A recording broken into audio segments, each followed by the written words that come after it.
आप देख रहे हैं नेक्स्ट 9 न्यूज पॉलिटिकल बाइट। दोस्तों, मैनपुरी सीट पर इस वक्त चुनाव कौन जीतेगा और वहां का बादशाह कौन होगा, इस बात को लेकर सवाल अभी भी बरकरार है, जिसका जवाब अभी तक तो देखिए सामने नहीं आया, लेकिन नतीजों के सामने आने के बाद पता चल जाएगा। लेकिन उससे पहले अब जो संग्राम इस सीट पर छिड़ा हुआ है उसके बारे में बात करनी देखिए दोस्तों बहुत जरूरी है, क्योंकि यहाँ अभी तक बीजेपी सोच रही थी कि सपा को अंदर खाने ही झटका लग सकता है, लेकिन बीजेपी को शिवपाल यादव ने बड़ा झटका दे दिया। अब देखिए, ये बात तो आप जानते होंगे अच्छी तरीके से कि बीजेपी जो कि ये सोच रही थी कि शिवपाल यादव अखिलेश यादव शायद दोनों मानेंगे नहीं और उसका फायदा सीधे तौर पर बीजेपी उठा सकती है, क्योंकि पिछले चुनावों में भी उठाया था, तो इस चुनाव में भी उसके आसार नजर आ रहे थे। लेकिन एन मौके पर चौका मार दिया यहाँ पर शिवपाल यादव ने।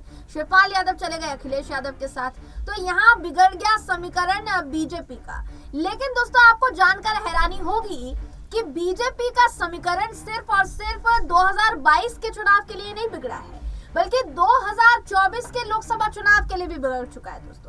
यहाँ ये मैं इसलिए कह रही हूँ क्योंकि शिवपाल यादव को बीजेपी 2024 का मोहरा देख रही थी, मोहरे के तौर पर देख रही थी कि उनका इस्तेमाल करके सीधे तौर पर अखिलेश यादव को नुकसान पहुंचाया जा सकता है। लेकिन देखिए, अब जो हमारे पास खबर सामने आ रही है वो हम आपको देखिए बताना चाहेंगे, वो ये कि पूर्व में फिरोजाबाद लोकसभा सीट सहित दूसरे जो क्षेत्र थे वहां भाजपा को यादव परिवार की रार का फायदा मिला था। फिरोजाबाद वगैरह जितनी भी क्षेत्र हैं वहां जब लोकसभा चुनाव हुए थे उन सीटों पर, तो उस वक्त भी अगर स्थिति की बात करेंगे यादव परिवार में, तो रार ही छिड़ा हुआ था।